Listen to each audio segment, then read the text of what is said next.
the stories are about really good people who don't want to do the wrong thing and who really love their fish.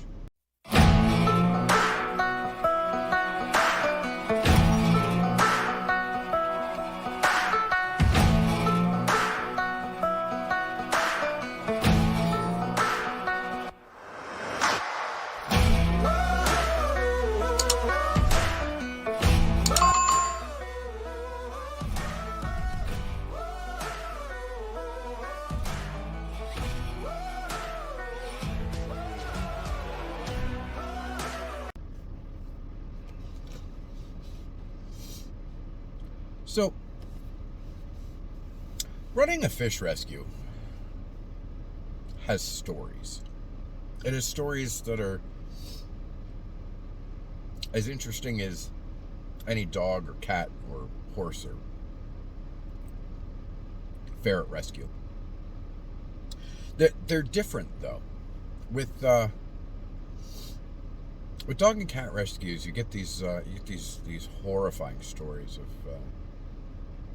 dogs, dumped on the side of the road and they don't eat and they're skin and bones and they're on the brink of death, or they're mistreated and left in a cage 24/7 with no human interaction and left to just decay. Kittens the same way. You get these cute,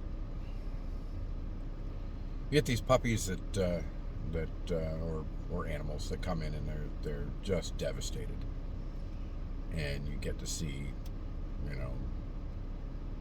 how bad they were to how much better they've become, and those are cool. I mean, like, it's heartbreaking and then it's heartwarming, and they're awesome.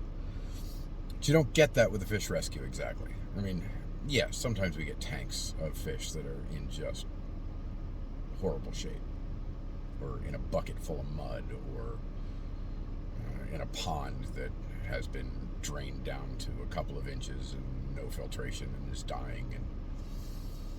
But at no point do you get to go, look at this cute fish and how beautiful he is, and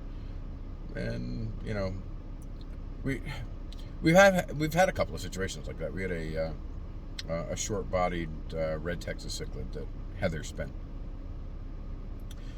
3 hours a day, hand feeding and holding in her hand while she fed it peas to try and fix its swim bladder issue, and blocking him in against the side of the tank with a gallon jug so that he could stay upright, and going by and talking to him 30 times a day. We have those situations. And I guess they're interesting, but people don't see them the same way, because most people interact with cats and dogs differently than they do fish. But the stories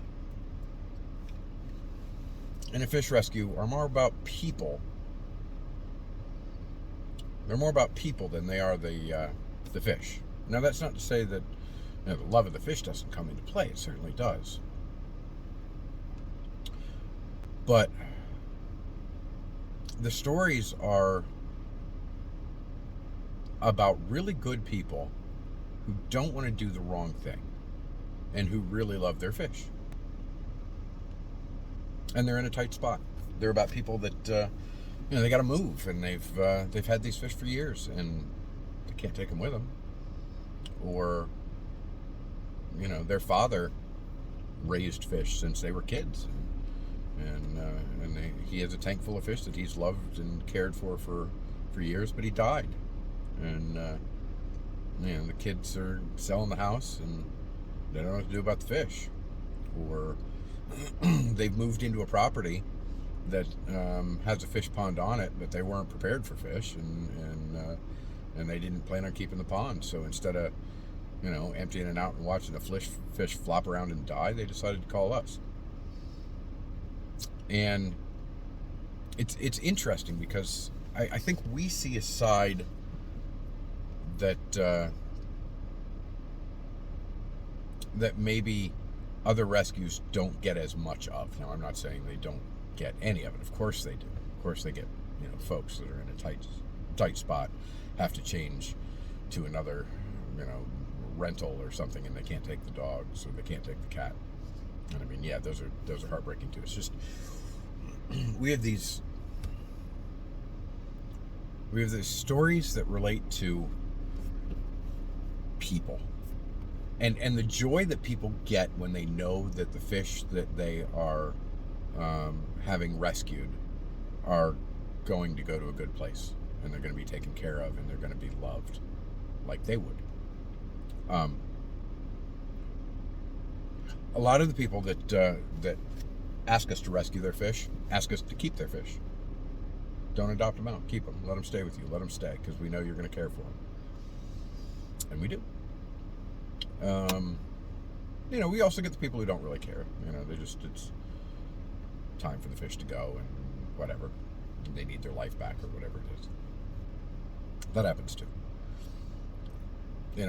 We had a rescue a couple of weeks ago, and big fish. They were catfish and a couple of Oscars and some flower horns. And the son had been raising these fish for years. He loved them. It was his hobby. It was his thing, and he knew their activities and had them named, and they were cool. But he's going away to college, and mom and dad can't do the fish thing. So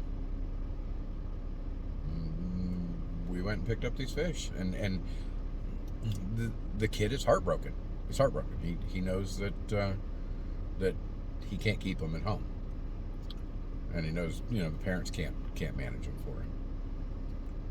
But he also knows that they're going somewhere where they're going to be loved, and they are. They now live in an 1,800-gallon pool, and I know their names, and I feed them every day, and we chat, and they're as loved as they would have been where they were. And so our stories with the fish rescue oftentimes relate to people. They don't have the cute faces from a dog and cat rescue. And if you don't care about people, then maybe I understand.